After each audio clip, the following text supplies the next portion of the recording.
Tutorial, I'm going to show you how to make a beaded and chain multi-strand necklace. This is going to have kind of a fall theme, so some of the colors I'm using are a little more natural, and then I'm going to have a few beads that have kind of some orange and kind of blushy color to them. Overall though, it should be kind of a pretty like autumn theme at the end. So like I said, this is multi-strand. This is going to be a very long, in-depth project. And again, it's one of those that's not difficult, just very time consuming. So we're going to have several strands that are a mix of beads and chain. So I have a combination of different types of chain here.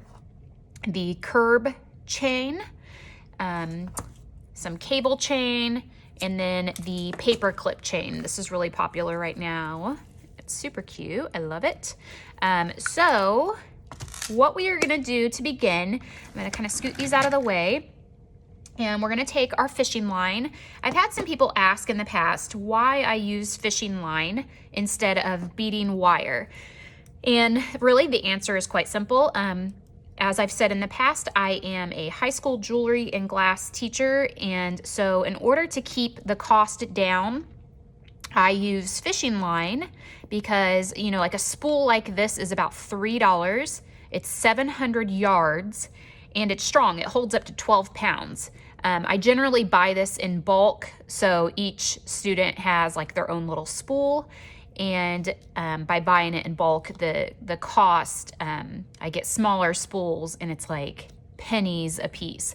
So as you can imagine, as a teacher, the cost of stuff is very important to me. So that is the only reason why I use the fishing line. It is just as good as the beading wire, in my opinion. So what we're gonna do to start, I think I'm gonna end up doing probably 5 strands, and I want them to be a variety of lengths. So my longest one is going to be about 28 inches, and then it's gonna have this long tassel component that I'm going to hook on to it. So I want to start by cutting a piece of fishing line that is a little longer than what I actually need. Remember, you want to do that so that you have plenty of extra to be able to crimp the ends. So I'm gonna take a long piece of fishing line. I've got about 3 feet. I'm gonna put a crimp bead on and take the end and go back through the crimp bead to make a loop. And then I'm gonna take my pliers and crimp the bead. And when I do that, I wanna make sure that my loop is really small. So if you can see, it's really tiny, maybe 1/4 of an inch.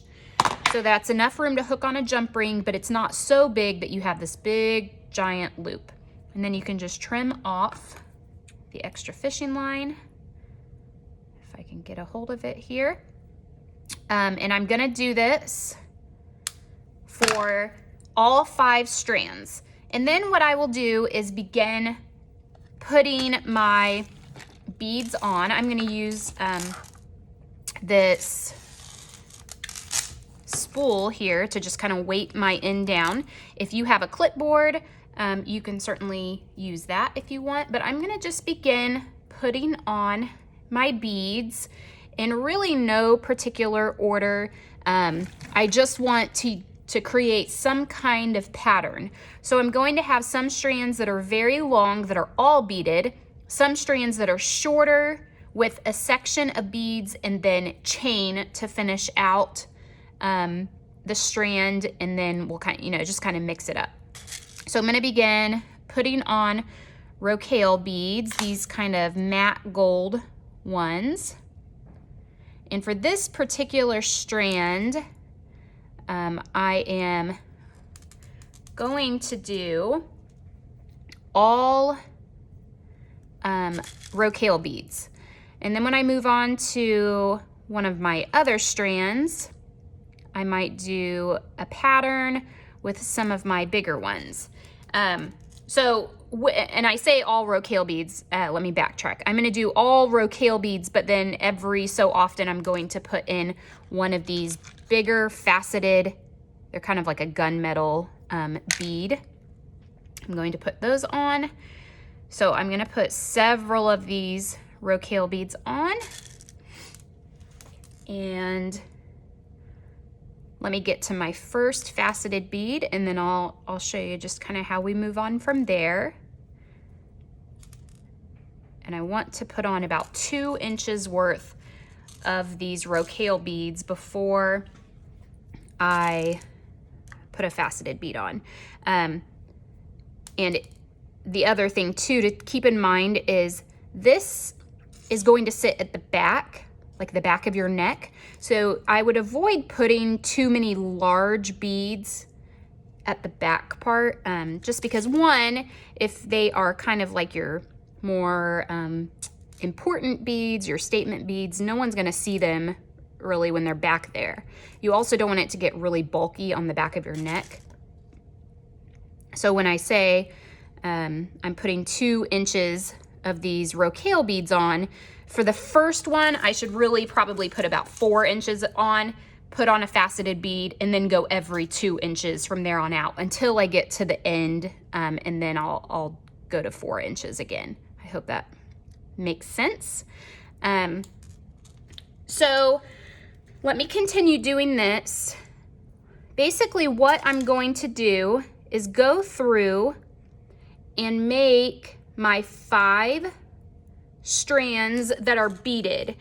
And when I return, you'll see that they are varying lengths. So I will have 2 strands that are solely made up of just a combination of beads. And then I'm going to have 3 other strands that are shorter, and I'm gonna hook the chain on. So let me make sure that that's enough. I got one more here, and then I'm gonna put a faceted bead on so you can see. So we'll just do this. And then I would just continue on again with about 2 inches worth, and you can count out the beads.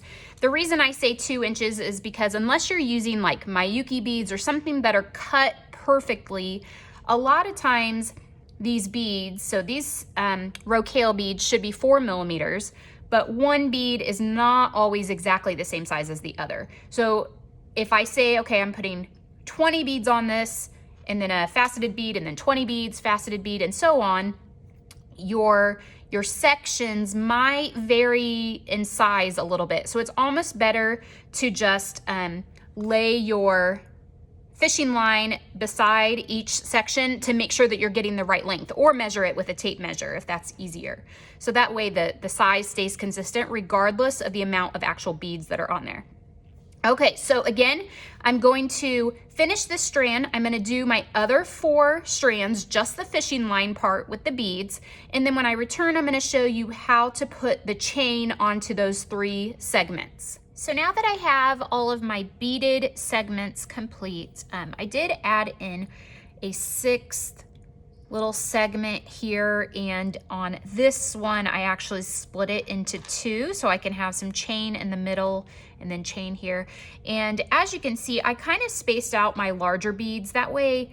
You know, I feel like sometimes people will have a tendency to put all of their larger beads at the bottom, and then when you go to put all of your layers together, you end up with, you know, a big pile of large beads at the bottom. So you definitely want to think about spacing those out.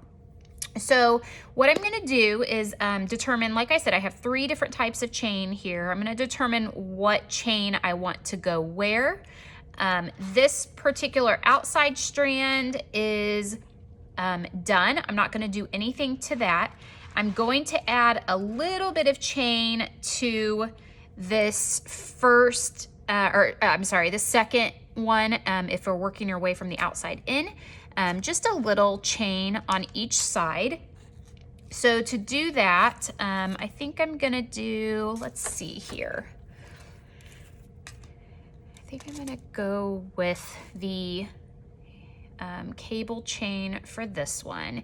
And I wanna make sure I'm adding the same amount on each one. And I'm gonna use this outer strand to determine how long I want to make my next strand in, and so on from there. So I'm adding about, no, that's about 2.5 inches of chain on each side, if I can get it to stay here. So what I'm gonna do is grab a small jump ring and open it up with my pliers, if I can find the ones I'm looking for. These were not what I was looking for, but I'm gonna open it up here. I don't like using the round pliers because they don't have any grip on them. Like that. I'm gonna hook one of the links onto the jump ring and then grab the loop that I created on the end here. So one thing I didn't show on screen was when I finished my strand, all I had to do was put a jump ring on and go back through the fishing line, just like you originally started each strand, and then you crimp it and trim off the extra. So you end up with a loop of fishing line or the beading wire, if that's what you're using, on each side of your beaded strands. So I'm gonna close up my jump ring. So now I have some chain attached. And I think this might be a little off screen there for you. So they're all gonna meet together at the same point back here. I'm gonna do the same for this side, and I'll do that one kind of off camera because I'm not gonna just go through and repeat myself. Let's work on this next one here. So I have these 2 segments. So I want to have chain on each side as well as chain in the middle. And I want to see how these are gonna lay, because again, I don't want them to be, I don't want my strands to be the same length at all. I want them to stagger. So I'm just trying to make sure that I've got them where I want.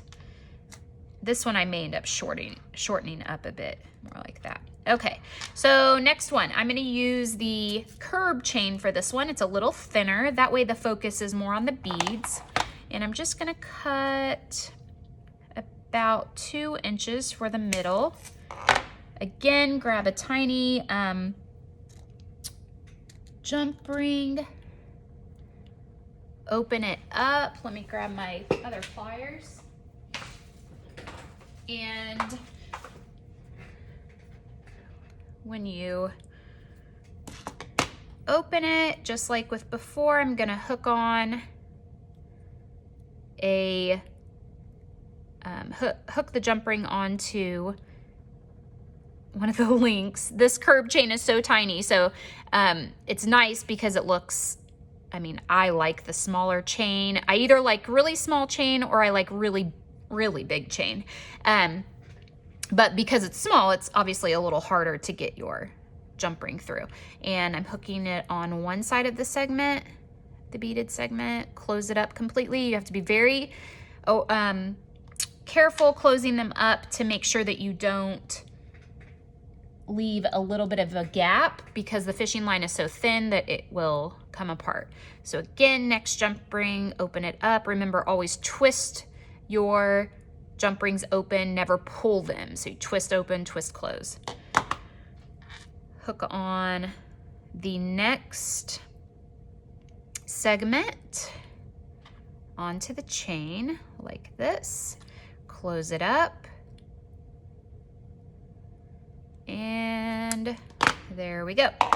So now that I have this part done, I'm sure you can imagine what I'm gonna do is add chain on each strand here. So I'm gonna go ahead and kind of repeat this process. I want to, let me get this up into place. I want them to be, you know, kind of evenly spaced out. It doesn't have to be perfect, but I'm gonna add chain wherever I need it, with this one being my very shortest strand. So it's just a simple little segment with a few larger beads on it. And I want this to sit almost, not quite like a choker, but a little bit longer, kind of like a loose choker. So about a 2-inch gap off of your neck. So that's gonna be my last one. So I'm gonna finish all the strands and then I'm gonna come back and show you how to assemble them all together with the clasp.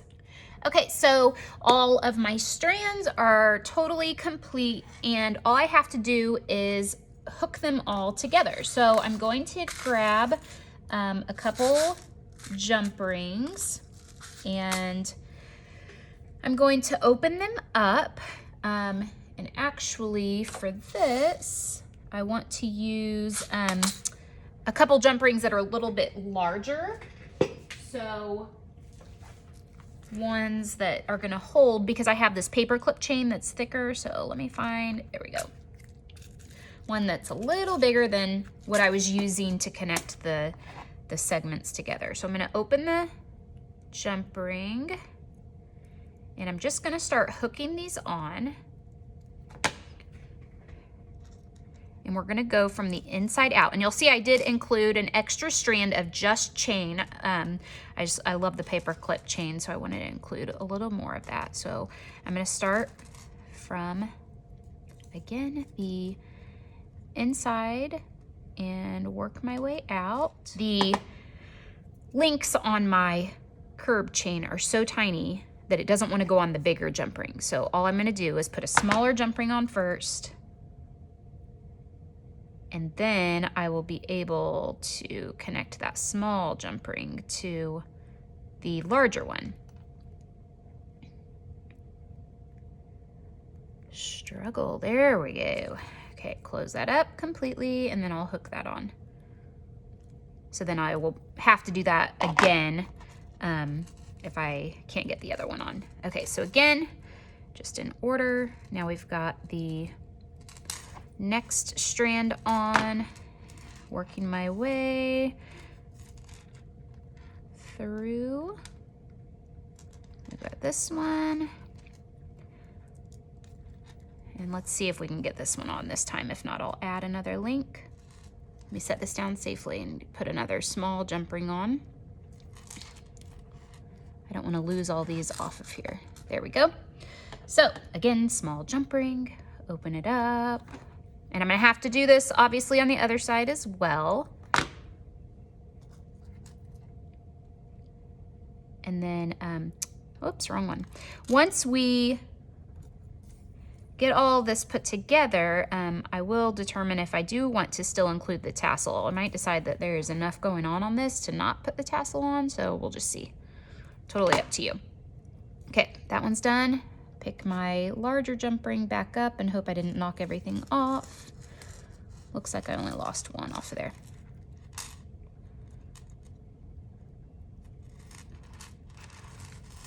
Okay.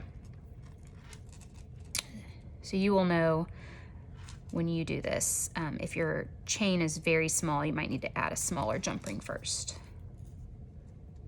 Okay, and then we go to this one, and then the very outer strand doesn't even have any chain on it. So let me finish this up so you don't have to watch me take an hour to do this. And I'm gonna do the other side as well.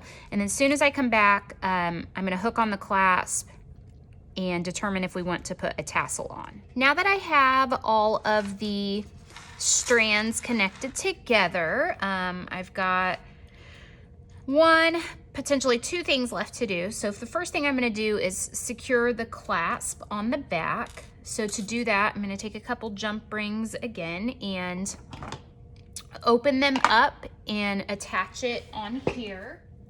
I'm gonna use a smaller jump ring to attach a lobster clasp on one side, and then a little bit bigger jump ring on the other side so that it's kind of easier to connect into.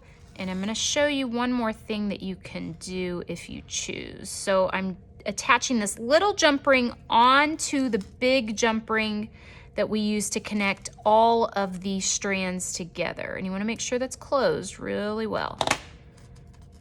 Okay, so there is my lobster clasp. And then on this side, there's a couple things that you can do. You can just put a jump ring on and be done with it. Or you can hook a little section of chain if you would like to have an extender. So if you want to make sure that it's, you know, a little bit longer. I'm not gonna do that for this one, just because I know that it's long enough. I was measuring it around my own neck. But you could certainly add some chain to extend it if you wanted. And all you would do is cut a couple inches of chain and hook it onto the large jump ring with a smaller jump ring. And then you would want to put a jump ring at the end of that as well. Let me get this on here. So all I'm doing right now is putting a smaller jump ring, and then I'm gonna put one more kind of larger one on. And that is just to keep it from, keep the jump ring from getting kind of lost in all of these strands here. And it'll make it a little easier to hook the, let me get the right size here. It'll make it a little easier to hook the lobster clasp onto. So I'm gonna open it up, hook it on here, and close it. And then the lobster clasp will hook onto that so that it's closed. So, let me get it to lay out here. Now, the last thing that I want to do is decide if I want to put a tassel at the end here. So if I choose to do that, I'm going to find the very last strand, and so the very longest strand, and I want to find the center point of that. Make sure I've got, yeah. So it's going to be right between these larger sections here. I'm gonna open this up, and this is just a pre-made little tassel kind of component here with this little filigree part here. And I'm just gonna open this jump ring that was already on there, hook it on.